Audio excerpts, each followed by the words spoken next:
This conference will now be recorded.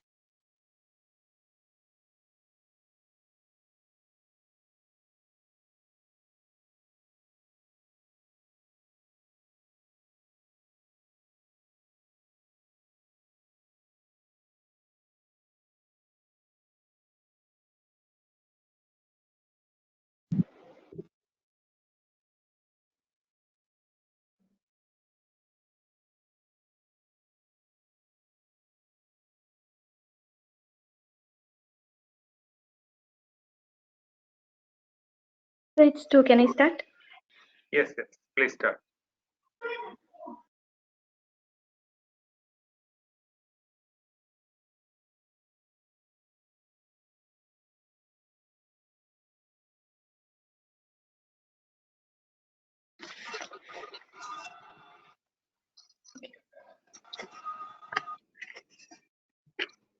A very warm good afternoon and welcome to the second part, is technical session 4 of our international webinar.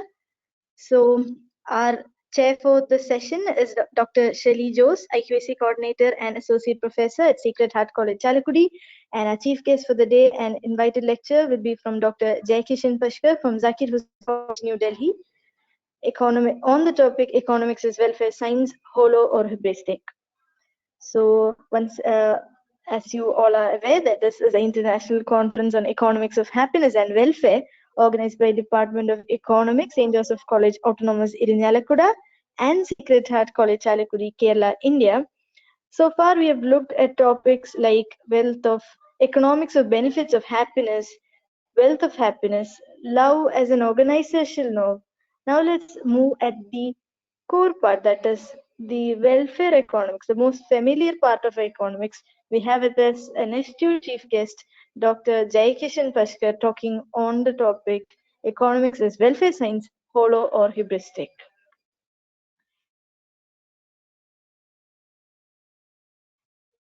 So without much further ado, I welcome Dr. Shirley Jose, IQAC coordinator and associate professor of our college, and a very own backbone to welcome the address.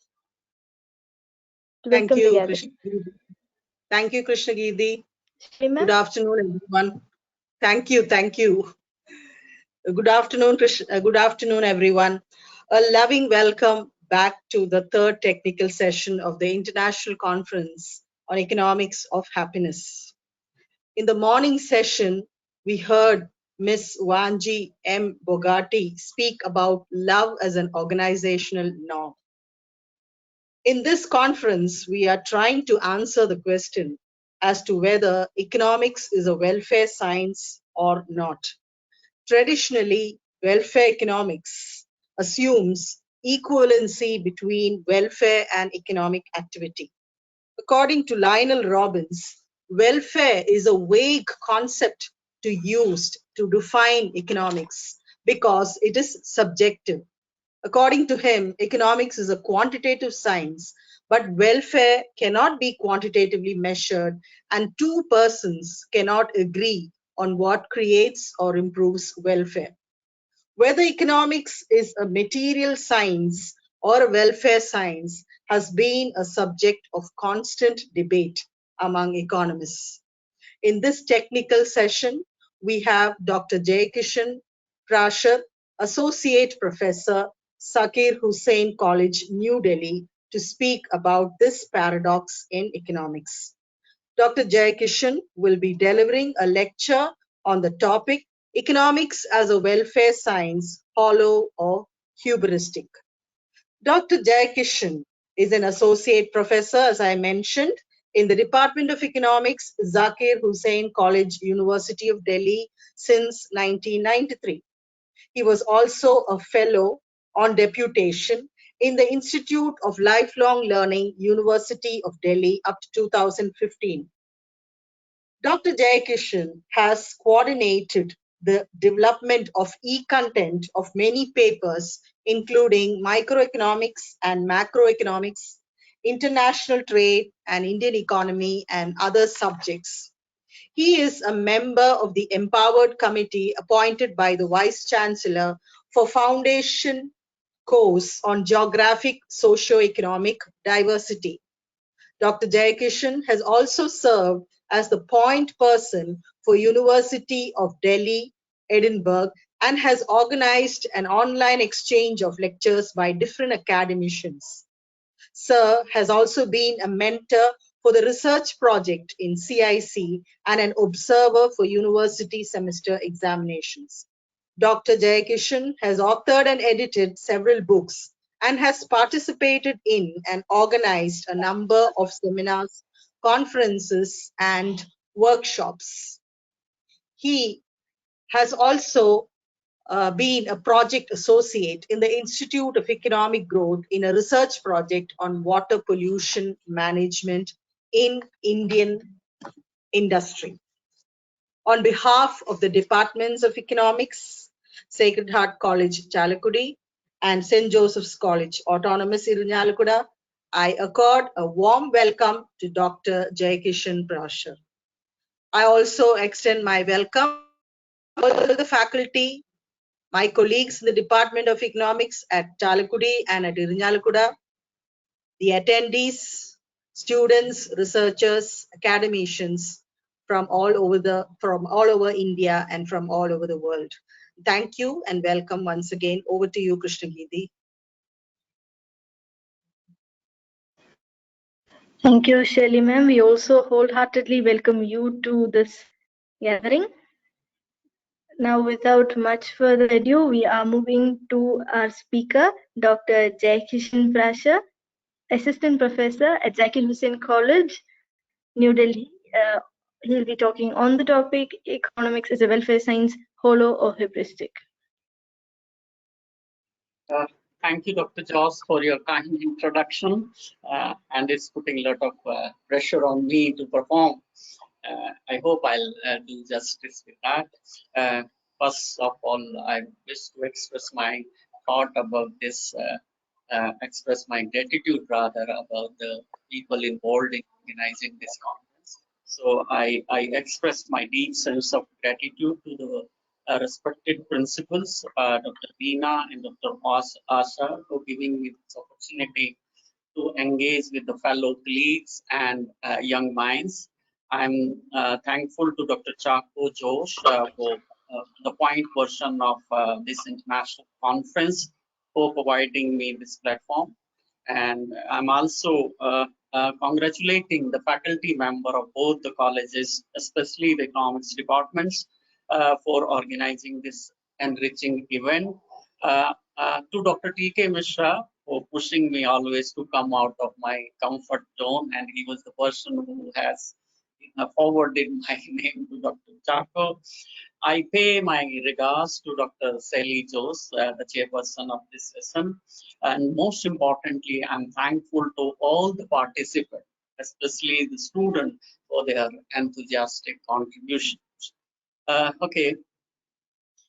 Just imagine this is a Saturday afternoon at your beautiful places. After having your meal, you are listening to these abstract ideas on economics.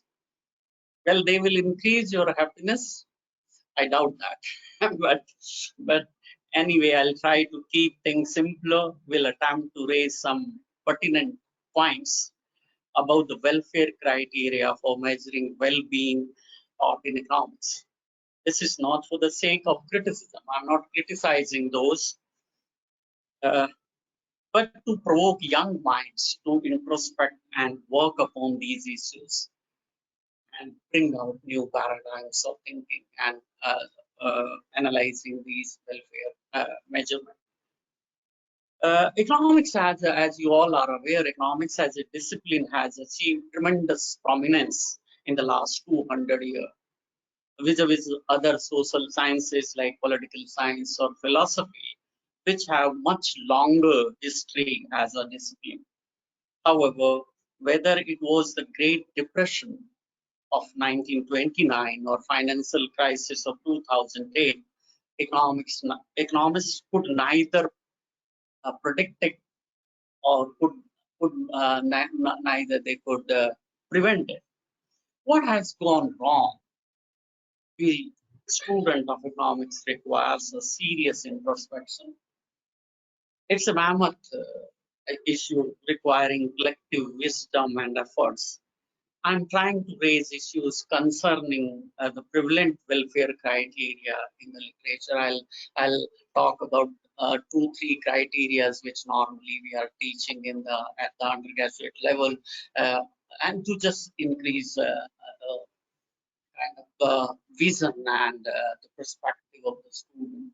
As you know, when we introduce this discipline, when we enter in the class, we introduce this discipline to the student of economics. And while introducing this, we try to define economics. And this is the most accepted definition of economics given by, as Josie was referring Leon Robinson in some other area. This is a very famous definition which is widely accepted. Economics is a science which studies human behavior as a relationship between this given ends and the resources, so which have alternate uses. So I'll raise 3 important points over here. Rather, 3 words I'll try to analyze. One is science. The second one is about the ends, which we are trying to achieve by usage of these means, which are very limited in number or scarce in relation to our ends. So, and you will find out that somewhere we need to have some introspection about the way we are dealing and trying to teach our student in our classes. Now, you know that this passion of portraying economics as a science, and more so as a natural science like the Newton's physics, which sought the science, natural science sought to establish universally and timeless valid law governing reality. Because as you know, the science tries to going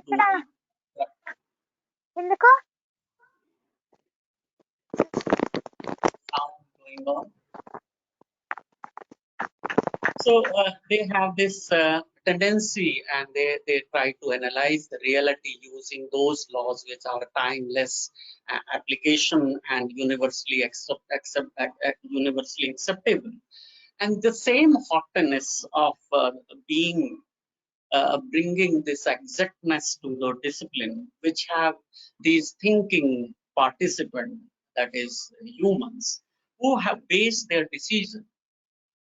We human base our decision on imperfect knowledge and on the social and cultural biases, which this gap between this portrayal of economics as a science and the behavior of human has created a huge gap in which what economics requires to explain and what we are explaining. So basically, we are trying to make economics as a science, and you know the science tries to create those timeless and universally acceptable laws which can be applied to the real kind of situation. But we are talking about in economics about the human behavior, and humans are most unpredictable species. So their behavior is based on many imperfect informations, and they have social manifestation because their behavior is normally guided by what kind of culture they are living, what kind of society they are operating in. So we need to rethink about it, what we are trying to explain and what we need to explain. There is a huge gap because of this mathematical kind of outlook. This definitely gives a scientific outlook, but somehow we are going away, creating a distance between reality and the models which we are creating based on certain assumption which may not be very real. So we need to think on these lines. As a student of economics, all of us need to think that in which direction we are taking this economics. Second, We talk about these limited resources and ants. And ants are basically defined as all these resources are used for this uh, maximization or optimizations. And these ants are basically the human desires or the human wants. And we need to again think about these wants and needs which we define in the class. And I just want to put forward this aspect of wants. Wants have this social manifestation. Wants are based on the basis of the mind. They are created in the mind. And mind has unlimited capacity of imagination and visualization. So if our mind, if we want to satisfy our mind, wants are created in our mind, they remains unlimited because there is a unlimited capacity of mind to think. So all the time, our wants always outclass our resources. Why? Because our imagination, our visualization about the comfort and our wants are unlimited. In comparison to this, needs are biological and biological bodily requirements. Body has a limited capacity, and that is why we can satisfy our needs. And maybe perhaps that is why Gandhiji used to say there is enough for everybody's need, but not for anybody's needs. So we need to think about the introduction of the subject to the young mind. We are portraying it as a science, whereas we are talking about the most unpredictable and always very, very thinking person, thinking participants, that is human. So this is my first take, that we need to think about how and in which direction we are moving about our subject.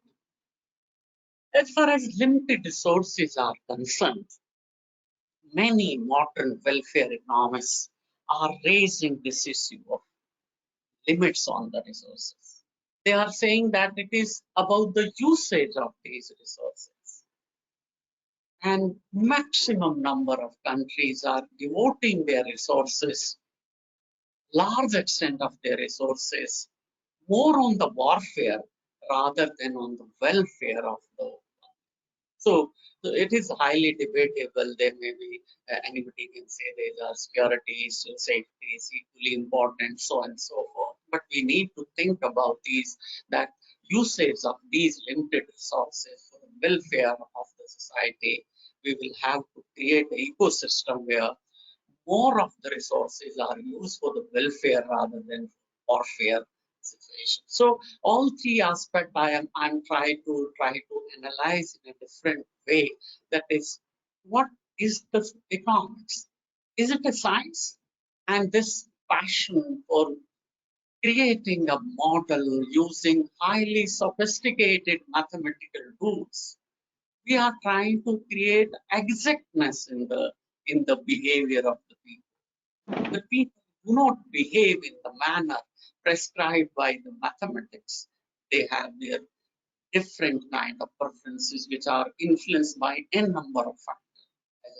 As mentioned, social, cultural, even this advertisement try to change our preferences. So all these aspects need to be taken care. It's a continuous process. Man is a evolving species, always creating new kind of requirements, new kind of, and you can see our wants are, that's why never satisfied, and that is why we all are doing economics. Why? Because we have limited resources, and those limited resources cannot satisfy these unlimited wants. So this is my first take, which I want to throw at the students who are interested to rethink. Now I'll move to the main part of my discussion. I'll talk about the welfare criteria. Before that, I just want to show you this very popular statement by a Brazilian priest. He said that when I give food to a poor, they call me a saint. But when I ask why they are poor, they call me communist. So we need to understand. In economics, when we introduce this subject, particularly when we are talking about the maximization of utility, we define this, and I'll take this issue at larger extent, that we define that we are neither saint nor insane. We are a rational person trying to maximize our utility. So think about this. A rational person who is aiming to maximize his satisfaction, never satisfied, non-satiated conditions are there. Will he give food to poor? We need to introspect. We need to introspect. So this is, I think, my starting point. So welfare criteria, as you all know, in economics, I'll talk about more, because the invitation Dr. Choco told me I'll be speaking for 30 minutes. So I'll be talking most about the this classical and neoclassical welfare criteria. Mainly about Adam Smith, that is maximization of physical output, or GDP as a measure of welfare, which is known popularly in economics. And then there is this Jeremy Bentham, utilitarianism. Professor Subhasini talk a lot about this, and she tried to give a different kind of thesis. I'll talk about something different. And then I'll just mention about the Pareto optimality and this KALDOR-HICKS compensation criteria. So I'll first take the Adam Smith criteria of this welfare. Any question regarding the discussion we have so far?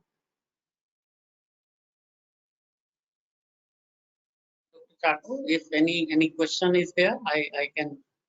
Or you will have a question answer session in the last? Yes, sir. I thought we will have in the last. I don't see any questions so far. Okay. Yes, Okay. yeah. That's it. So I'll talk about this Adam Smith. As you all know, most of us, I believe, is from economics department. So GDP, Smith has suggested that GDP is a measure of welfare, as it's popularly known. Increase the size of cake. It's the philosophy behind this, and if the size of cake will be more, then we can distribute it to the larger people. According to this classical view, increase in the physical output is a measure of welfare of the society. Policy instrument which they have suggested for this is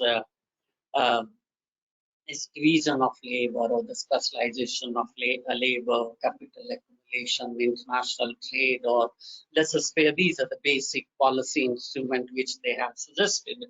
All of you are very well aware about these. I'm not talking about this.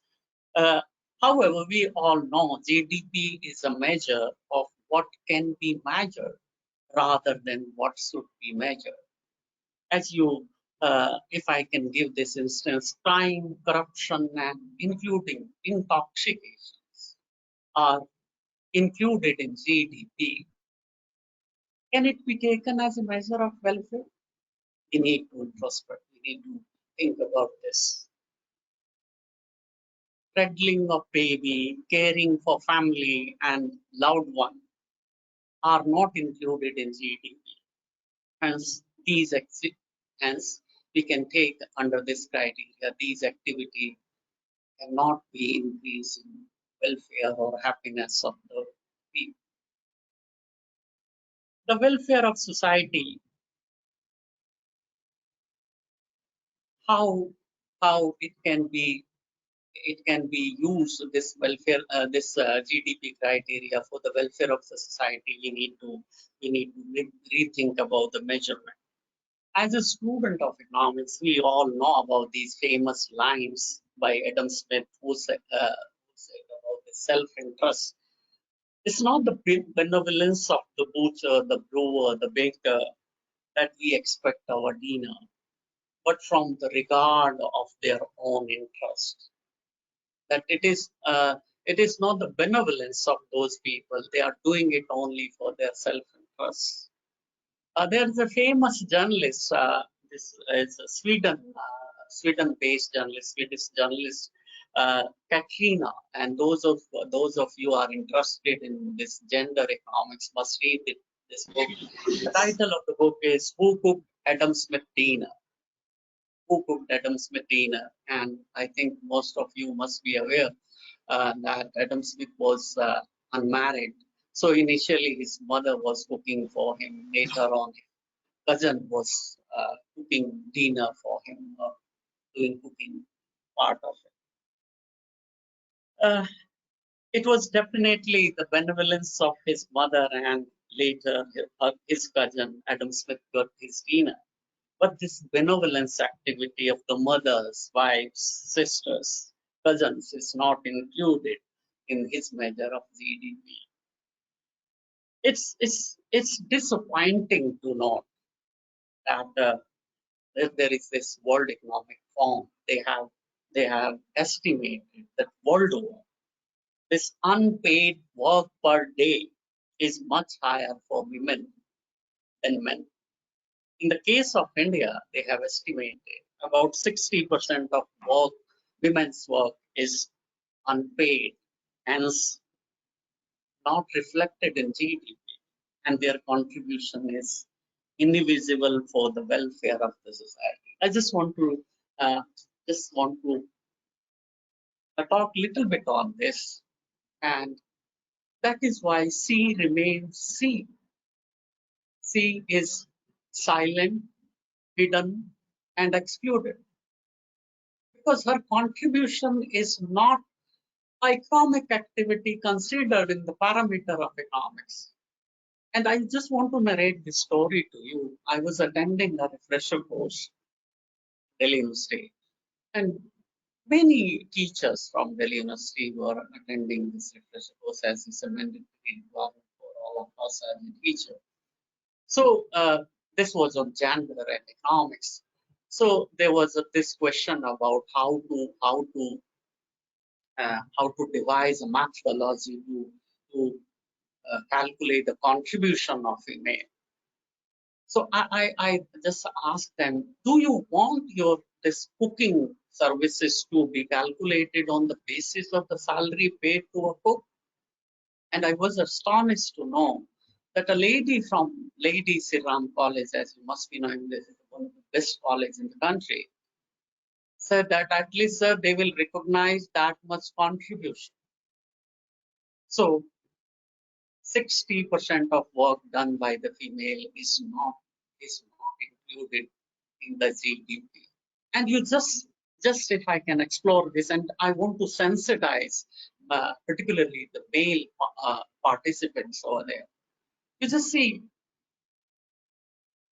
maximum unpaid, low paid jobs are done by female. For instance, cooking.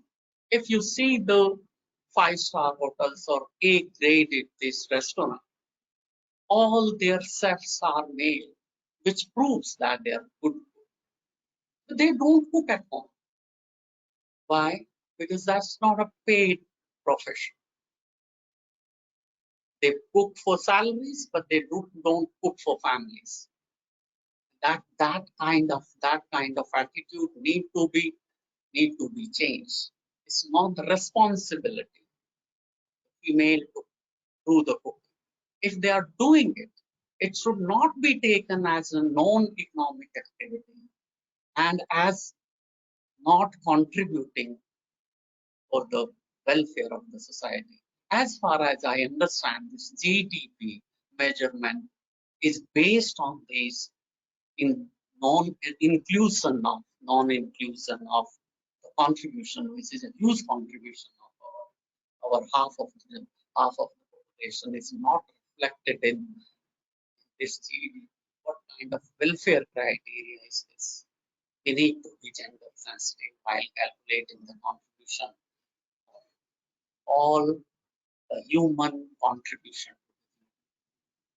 So many economists, many other social scientists, and I'm using this word deliberately, social scientists, have devised more comprehensive and encompassing indexes to calculate the welfare. As you know, HDI, Human Development Index, this is a very, I believe, narrow kind of, it takes into only consideration only the economic part, and then about the schooling and a bit of health criteria. There is another post OECD happy index criteria. Dr. Subhasini talked about this and gross national happiness. There is another criteria which is popularly known where to be born, which is the quality of life index, which is very comprehensive, having 11 parameter. I'm not getting into that.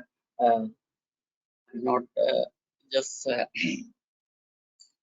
don't want to give those technicalities about what is included in those 11 parameters. All of you can check it out.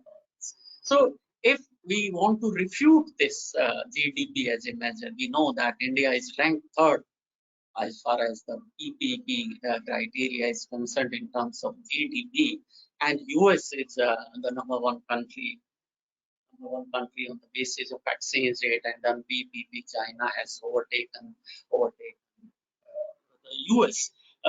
But if you see the SDI ranking of India, it is around 130. So where is this gap? On the basis of GDP, we are quite comfortable. So which shows that it's a very high level of welfare if we take into consideration the GDP as a measure of welfare. But on this SDI or on this where to be born, we are at the 60 out of 80 or 90 countries. So what kind of criteria is this? What kind of criteria is this of measurement? So we need to have more comprehensive criteria to judge welfare of the society. And for that, it's not the job of economists alone. We are not having that kind of expertise, because it requires the people from outside the domain of economics, like psychologists, like political scientists, like philosophers even, to have a comprehensive criteria or indexes which can give us the more comprehensive criteria to know the welfare of the society, or just the welfare of the society.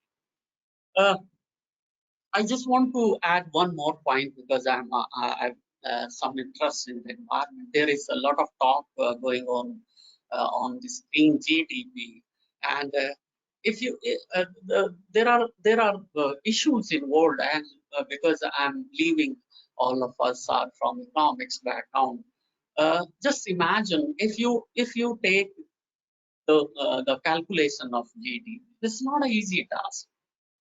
Why? Because we know the environmental damage are externalities, and calculating the externalities are very difficult. It is contingent valuation about the loss and about the benefit of that, which I'll talk later on a bit. So this green GDP, if we will calculate while producing these national estimates, what we are using as a resource, if we take into consideration the environment, then our GDP may be negative. Though there are no such estimation, but certain research is going on how to calculate, how to factor in the environmental degradation in the calculation of GDP. So these are important issues to be included in this thought process, and we will have to devise certain methodology. This is not an easy task. Secondly, I just want to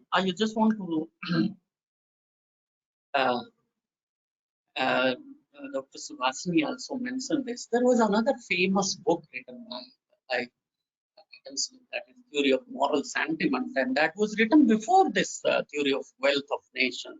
It was written in 1759, that was written in 1776, and we all, the student of economics, are very well versed about this wealth of nation. But this theory of moral sentiment has not got that prominence. And the basic difference, if we see in these two theories, is about this wealth of nation is more about the economic man who is guided by self-interest. And this theory of moral sentiment is more about a social man who also has, according to her thesis, also has the optimization as a goal. But he also derives utility from the social esteem and altruism. And so a social man may give food to a poor person, but an economic man who is thinking about his own welfare may not give food to a poor man. So unfortunately, this social man and this theory of social sentiment has not been very much profounded in the GDP, as a measure of well-being, because altruism is non-marketed and non-monetary. So it has not been given that much prominence. So this much I wanted to talk about this.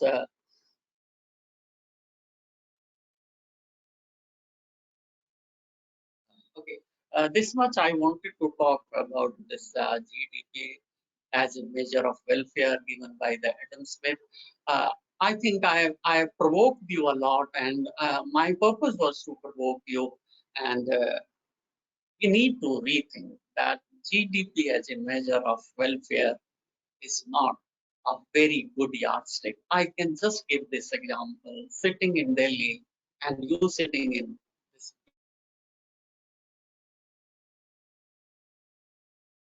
beautiful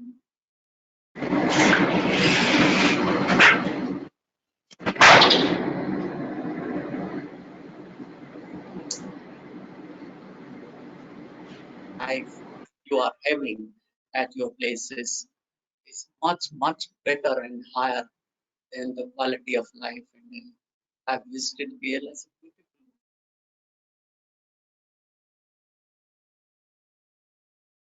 place. In Delhi, you have lot of issues which you even don't recognize and face. Which you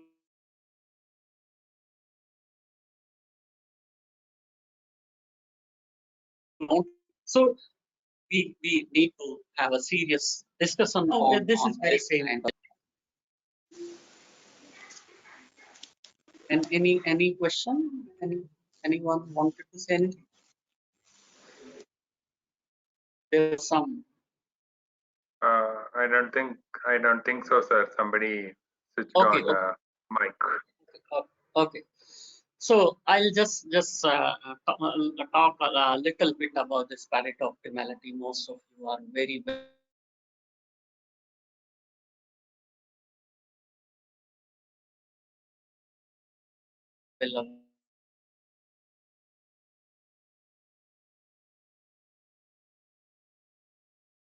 optimality. It can also be stated as a situation in which it is impossible to make anyone better off without making someone worse off.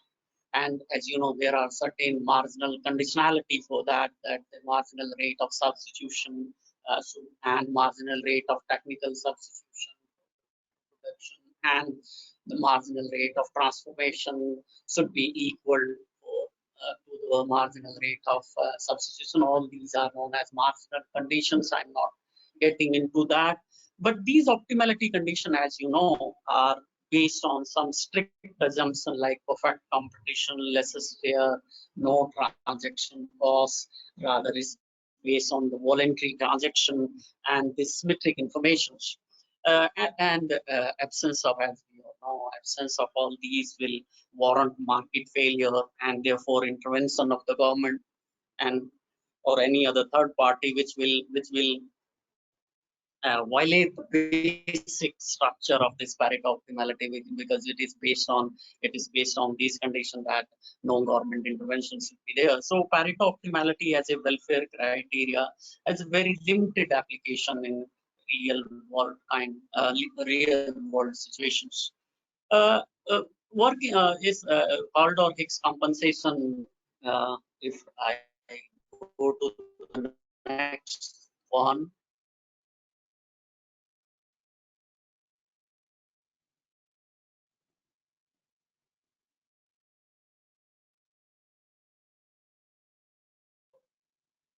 This Kaldor-Hicks compensation rule says that if there is a voluntary transaction and there are some people uh, bring benefits to some people, which can be called as gainers, and losses to other, which can be called as losers. And if gainers may be asked to compensate the losers, and if there are still net gains, it may be considered as increase in social welfare.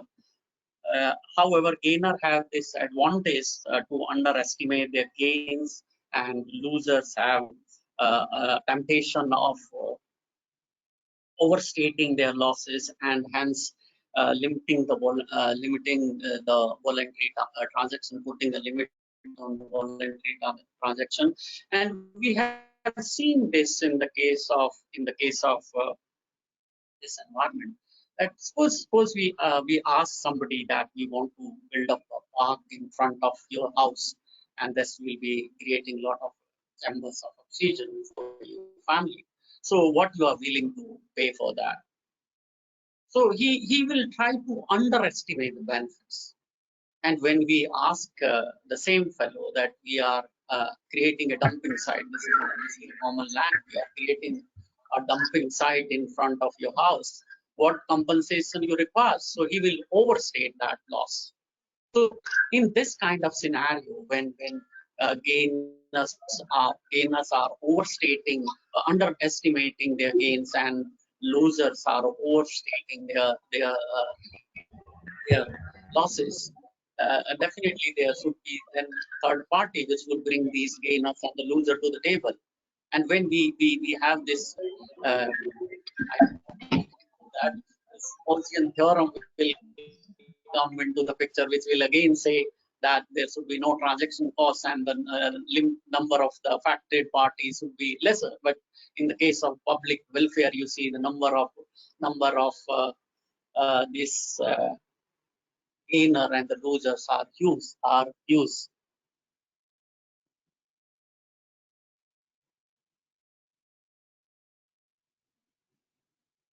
Is there any internet issue, sir? The message was coming. Yeah, sound was breaking in between, but now I think it's okay. Maybe you can switch off the camera. Then the sound quality will be better.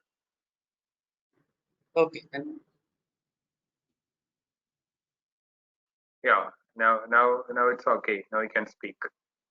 So as I was talking about this underestimation of the gain and the gain and the losses, and then you have this Gaussian solution. In Gaussian theorem, we have this that if they can sit across the table and can negotiate, and that could reach to the optimal solution, or the Pygmalion solution can be achieved. All those kind of technicalities are there, but if this kind of impasse between the loser and the gainer makes it imperative for the third party to intervene, normally it's the government or the judicial authority, which will lead to again the market.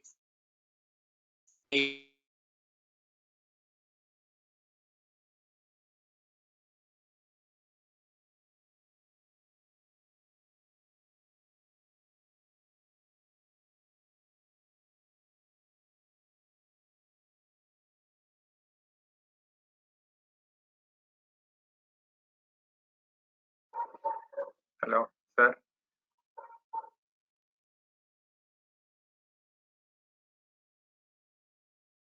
Jayesh sir.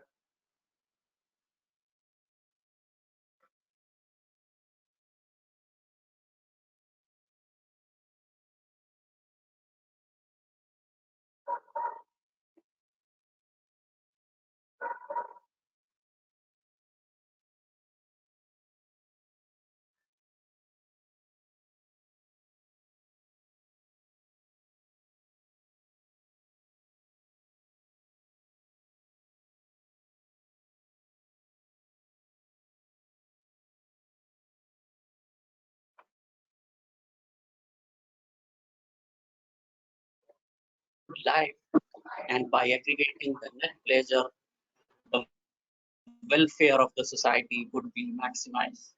It is popularly known as greatest good for greatest number, also known as falsific calculus.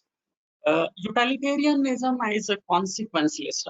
Before I go further, I just want to talk a little bit on this pain and pleasure aspect. What kind of pain we are, what kind of pleasure we are talking? What is the intensity of the pain?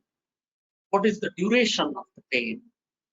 There is this culture in some African countries that when you are declared as a man, you are declared as a man, what they do, they tie a very big cloth on your hand and they put a scorpion inside that cloth. And that is a very painful exercise. And it is done for 1 hour. If you cannot tolerate that pain, then you are not declared men. You are still a boy. So that kind of pain we are talking, or outgrown nail in a toe, which is continuously giving you pain. So what kind of pain we are talking? The pleasure, drinking a bottle of beer or reading a good book. Which kind of pleasure we are talking? Higher pleasure, lower pleasure. So we need to think how we will measure, how we will know this is pleasure, this is good pleasure, this is bad pleasure, this is acceptable pleasure, this is not acceptable pleasure. Similarly, we will have to think about the pain, the duration, intensity of the pain. This is very important when we are talking about this pleasure over pain.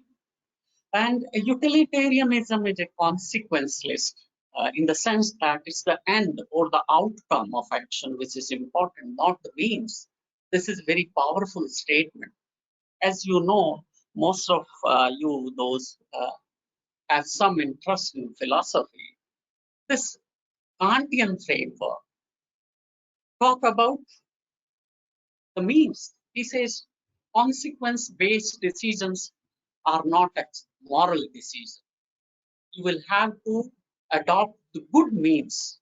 And if you are adopting good means, even if you are not able to achieve your end, you are doing a good thing. So Kant was talking something in contrast to this. And I just want to, this is a very good example which is cited by many philosophers while explaining this Kantian framework. They ask him, suppose some of your friend enter in your house, and after that friend, one murderer having a very deadly weapon in his hand is looking for your friend, and he's inside your house, and he ring your bell, knock on the door. You come out, and he asks you, "This fellow is inside your room. Is he there? So should you tell a lie or not?" Can't say not at all. Not at all. Because you're telling a truth cannot be a consequence list. Then he was asked, can I say, because right now he's not there, He's inside the room, somewhere in the room, but not at the door. Can we say that he's not here right now? Can't say yes, that is acceptable, but this would be a modified truth.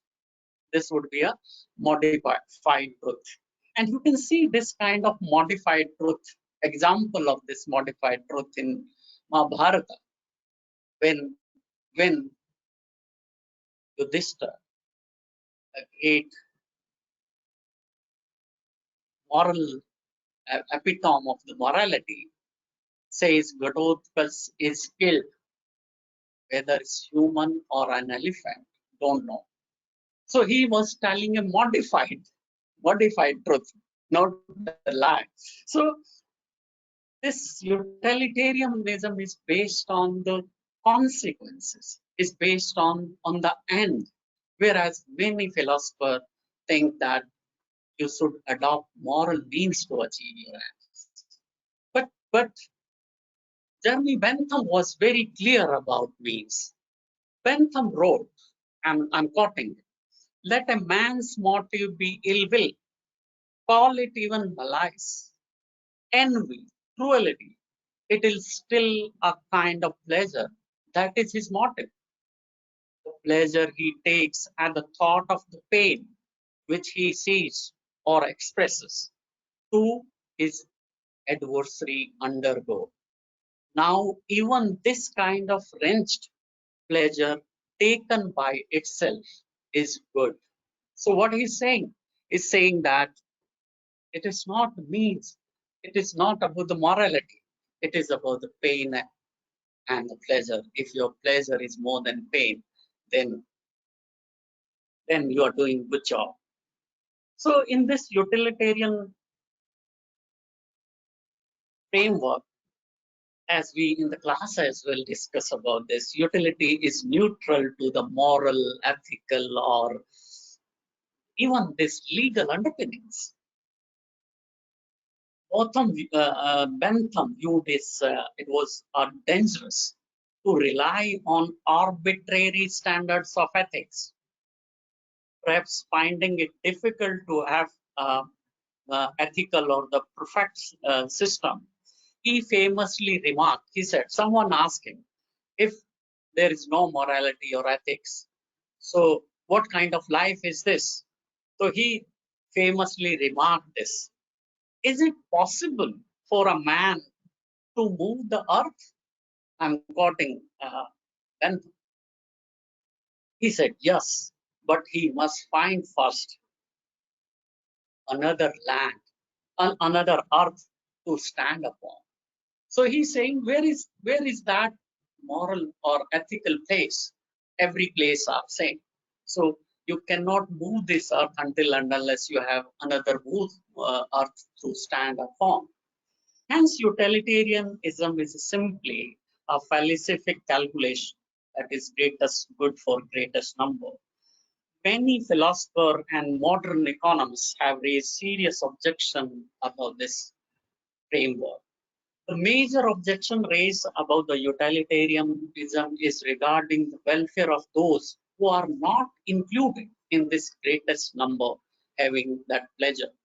Imagine a situation in which 10 college students are deriving pleasure by beating one of their classmates. He is under pain, but 10 people are enjoying the pleasure of beating that fellow. So the pleasure of those, the greatest number is there. So is it a welfare? We need to think about this. Or just think about this mob lynching. Or think about these WWF kind of games. Definitely they are giving pleasure to the larger number. But what about those people who are going through that excruciating pain? The immense pain they are going through. What about that pain? So these are very important issues. Furthermore, I just want to say that many policy analysts have started using this framework of pain and happiness as a cost-benefit analysis. If benefit exceed the cost, it's a good project. There was a study in Czech Republic about the cost benefit of smoking when the government of Czech Republic imposed excise duty on smoking. This tobacco company constituted a study group.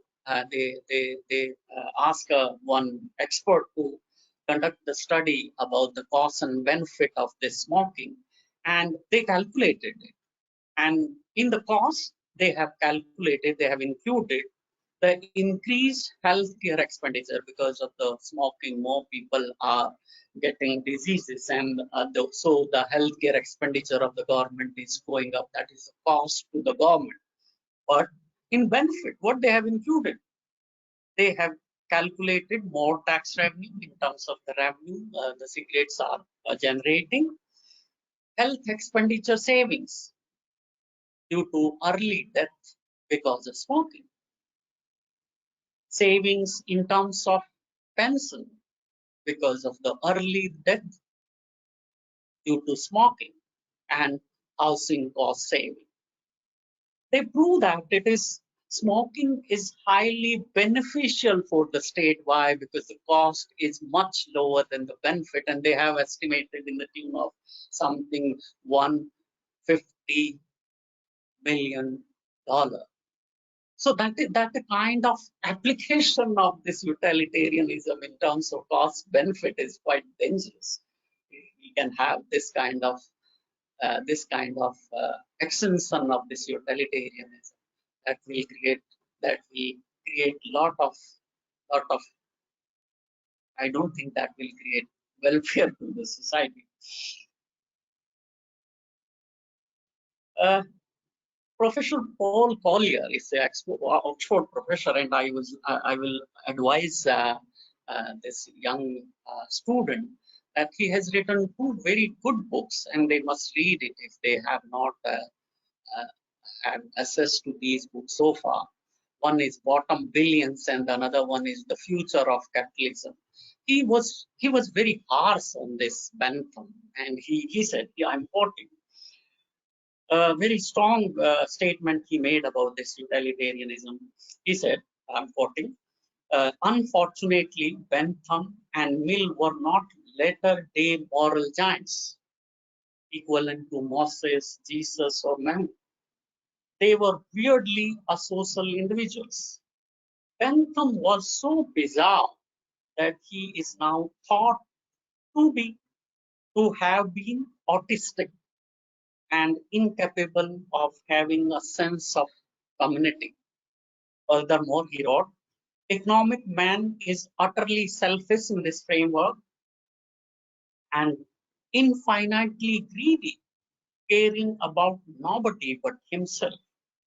But for the purpose of evaluating a public policy, that he's putting the rationale why utilitarianism has been included in the economics framework. But for the purpose of evaluating a public policy, economic needed a measure for aggregating well-being or utility of these psychopathic individuals. Utilitarianism became the intellectual underpinning of this arithmetic, the greatest happiness of the greatest number. He further stated that the weird values of Bentham would not have had any impact had they not been incorporated into economics. So this kind of very harsh observation has been made, and believe me, this is a serious fellow. This Professor Paul is a very senior fellow, professor emeritus at Oxford University. He has done a very good course online. It's available if any one of you is interested, from poverty to prosperity, and he talked a lot about this political and geo-political kind of factor leading to prosperity. So He has made very serious observations. So we all need to think about the utilitarianism as a measure of welfare. In my concluding remarks, I would like to submit that welfare measured by self-aggregation or self-interest or by optimizing sensory pleasures without encompassing empathy toward humans bereft of any ethical and moral means is not only hollow but also hubristic. It will create misplaced and wrong confidence in the tools of welfare economics. I believe we, the student of economics, need to take this observation of J.S. Mill seriously. A man cannot be a good economist who is only economist. Economists need to devise holistic framework to assess the welfare of human rather than being hubristic about the existing arithmetical tools. So I will thank you all for listening this, my rudimentary thoughts. May God bless you. Stay safe, all of you, and be happy. Thank you. Thank you very much.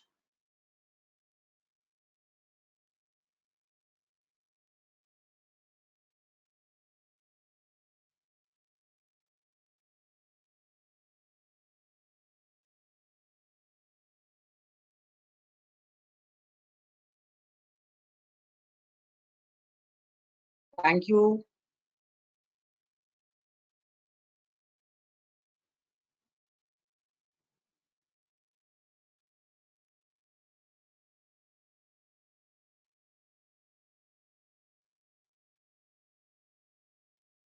Yes, thank you, sir, for your valuable words.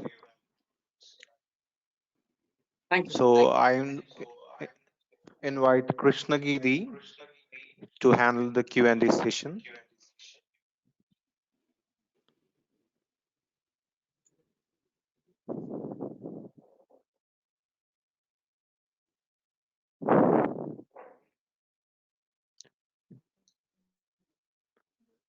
Okay, so there are certain questions in the chat box.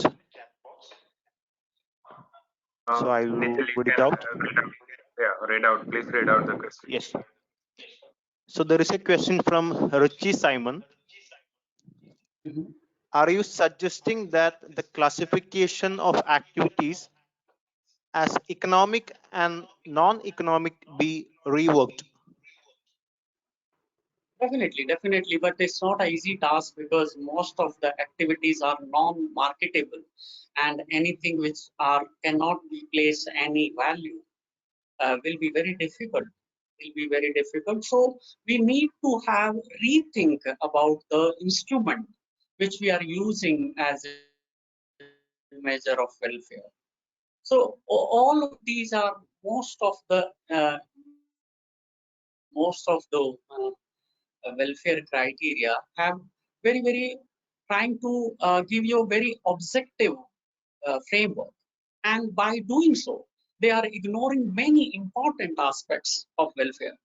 So we need to have a framework where maximum kind of activities which may not be marketed need to be included in the measurement of welfare, and this cannot be done by economists alone.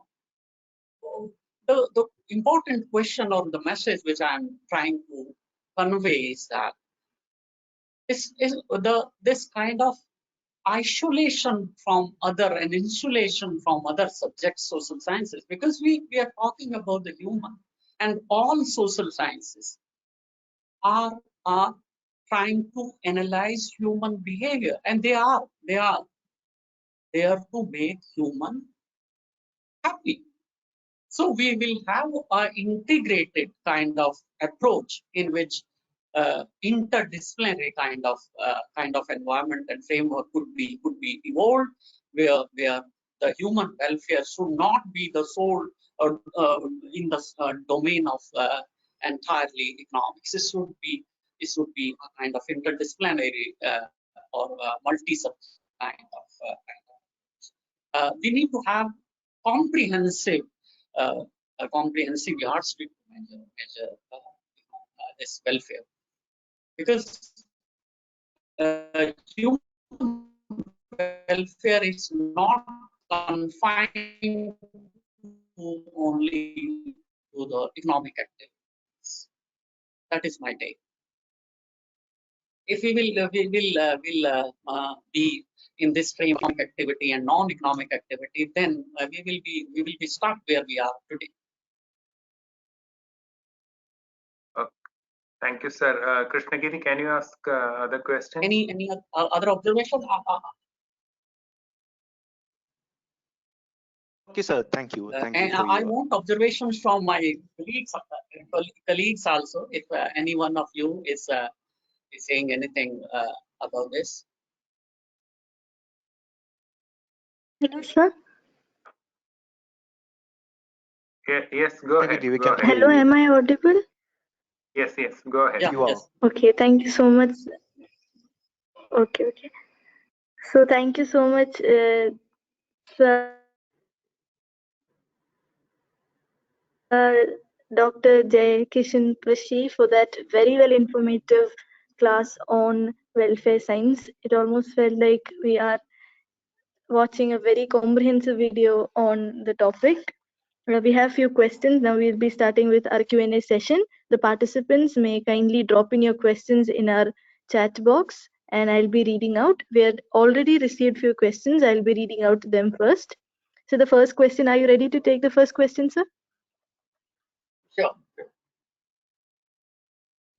The question is, economics these days has more demand as a business science rather than social science. For instance, decision making under risk is now more about making money from the uncertainty of stock market. Under such circumstances, how do you think economics can take care of welfare?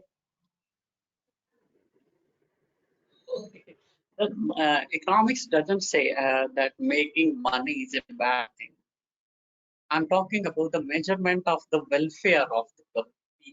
If you are feeling as, say, I'm a stock market investor and I want to invest, I need to know the risk involved and the benefit which or the returns which I can get by investing in the stock market. It's just a source of earning money, a kind of instrument where you can place your extra money and earn if you feel that it is more rewarding than any other instrument. Those teachers who must be teaching this finance, this capital market must be very clear about these things, that it is again the demand and supply of these funds. Wherever you find that it is said that capital chase the returns, so that is not the point.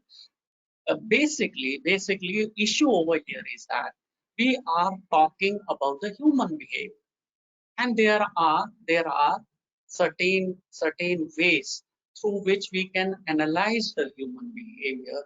We are trying to build up certain models, and by doing those modelings, we may have very scientific outlook, but somewhere that behavior of human is not reflected in the model. Why? Because the models are normally based on certain assumptions which may not be. That is the most important thing. Sometimes we don't know how to explain the reality. If all of you are student of economics, I can tell you, say.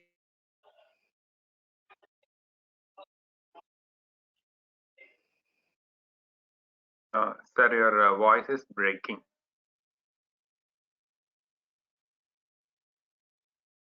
Sir, can you hear me? Your voice is breaking.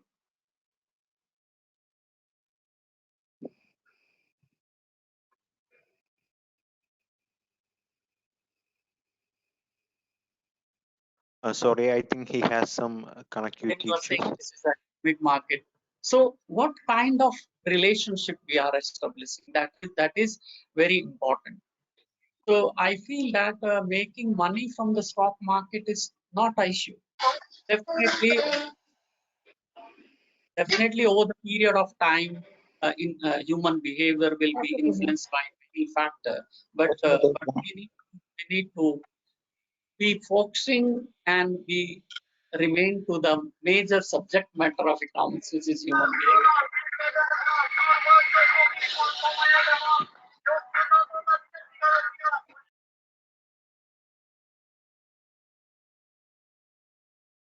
Sorry, sir, that was a disturbance from one of the participants. Sorry. You may continue. To unmute. You have to unmute. Yeah, you have to unmute. Sir. So Yeah. you're currently muted. Okay, fine. In when we talk about the market failure, no, there is one concept of this imperfect information or asymmetric information. Asymmetric information leads to the moral hazards. Over here, these are technological based hazards. So we need to all the time we face all these things. This is not an issue. Any other question? Anyone? Yes, we have another question. Okay. The question isn't it difficult to make policy decisions on welfare as measurement of happiness, pain, and pleasure are subjective between communities? That's what I'm telling you. That's exactly I was advocating. That it's not easy to measure the happiness because you, particularly in terms of these framework which we are doing presently in these discussions like GDP or utilitarianism. We can, because across the country, and these are very good observation. I should say that just I'm giving one kind of all your preferences, all your choices have social manifestation. Your liking and disliking are not decided by these economic factor alone. They are decided by many other psychological, cultural, and religious beliefs and systems.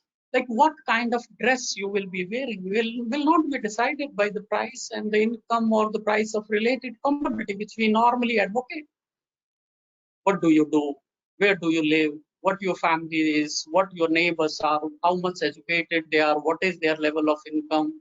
With whom you have relationship? All these are influencing your demand for even a dress. So your happiness cannot be measured by one scale, like 1 to 10. If you are at 10, you are the most happy one. 8, you are less than this, and so on and so forth. We will have to have certain psychological, political, and even philosophical kind of context while measuring, and it cannot be measured at the scale of 1 to 10. So these are very difficult issues, and all social scientists will have to put their mind together and come out with the measurement of welfare. That's I was trying to portray. Thank you, sir. Your point is clear. Sir, can you brief us with some of the negative effects or disadvantages of welfare? I'm not heard your question properly. Can you The repeat the negative effects or disadvantages, the pros and cons of welfare, disadvantages of welfare. Disadvantages of welfare. Negative effects of yes, sir. Welfare is I think is a positive term. I have not even thought on this. Welfare is a positive term, but actionality we define in positive and negative terms. But welfare, maybe if you have lot of money and then if you are creating nuisance for other people, and if you are taking money as a measure of welfare, then only it can be taken as negative. Otherwise, welfare, I think, is a positive term. Welfare is not a negative term, or I'm not able to understand the context. Sir, I think she was trying to ask another question. That is, when governments try to spend more money on welfare measures, it's quite often seen as unproductive by the lending agencies. For example, if you lend from an international agency and try to spend on welfare measures, they call it as unproductive.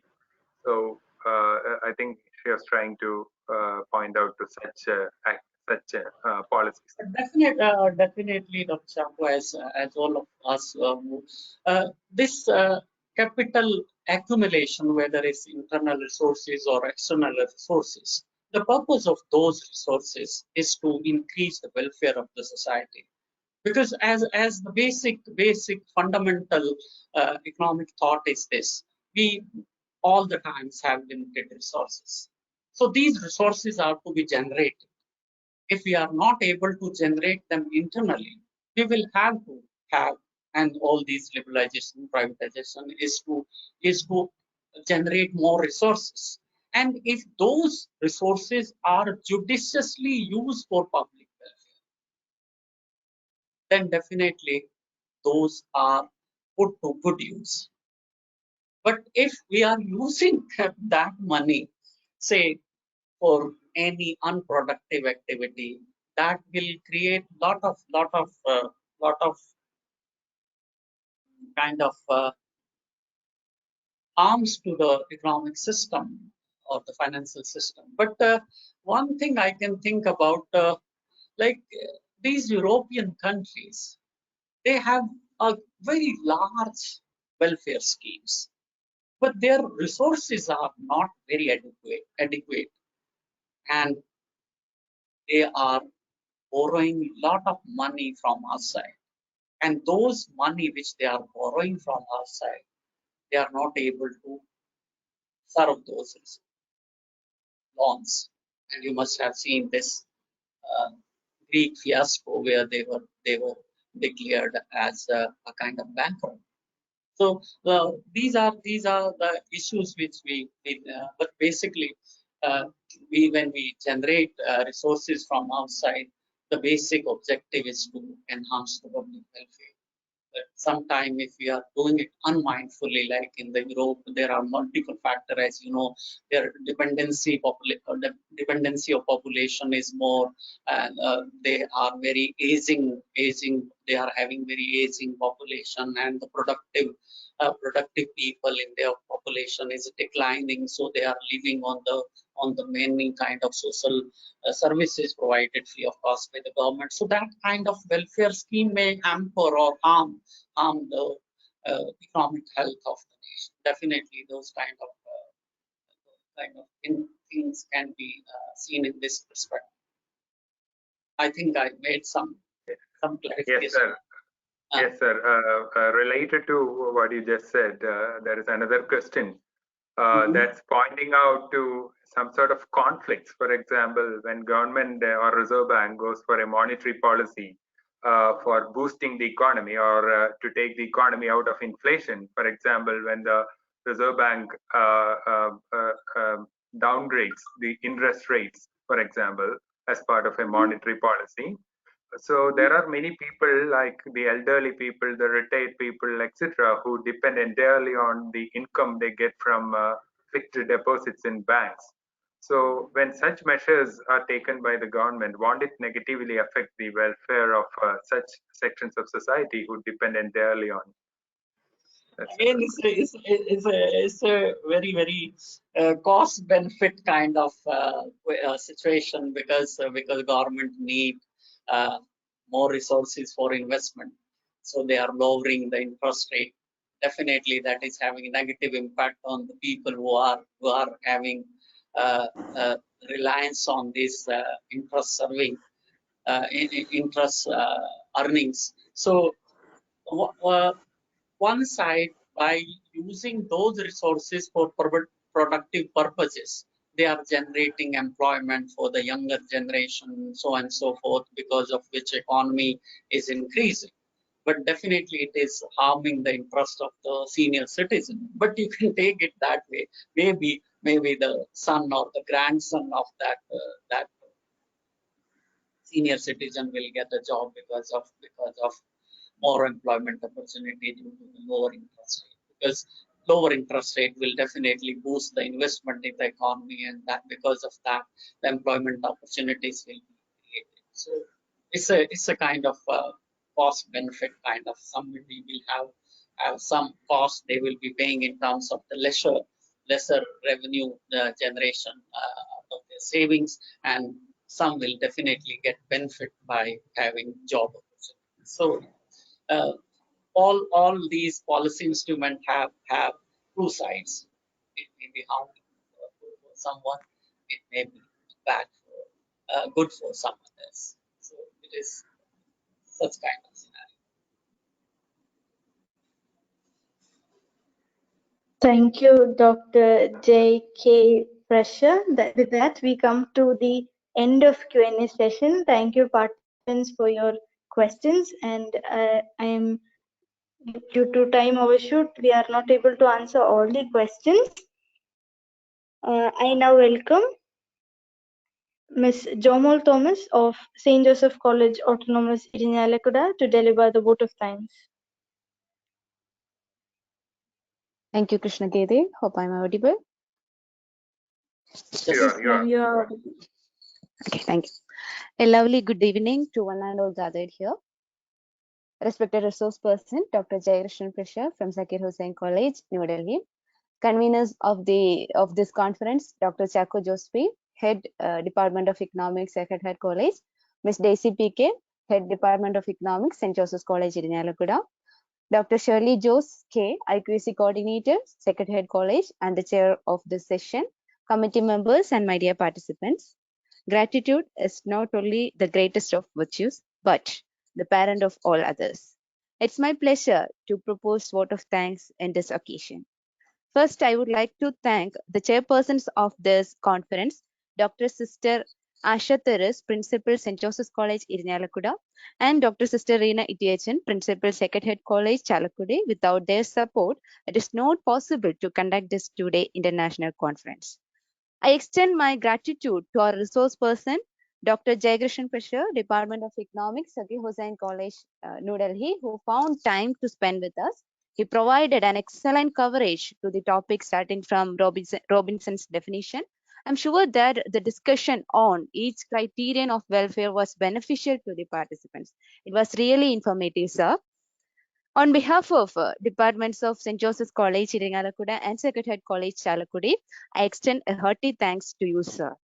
Now, I wish to express my gratitude to the vibrant conveners of this conference.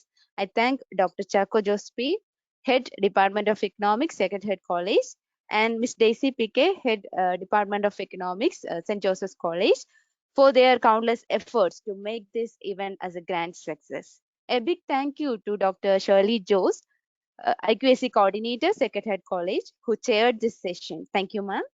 I'm using this opportunity to thank Ms. Krishna Gidi, who handled the whole session beautifully. Thank you, Krishna Gidi. I would like to express my sincere gratitude to all committee members. Now, last but not least, I wish thank you all the participants for being with us. Your active participation is the success of this conference. Thank you, everyone. Let me conclude my words once again. Thank you. Thank you. Thank you so much, Jomol ma'am.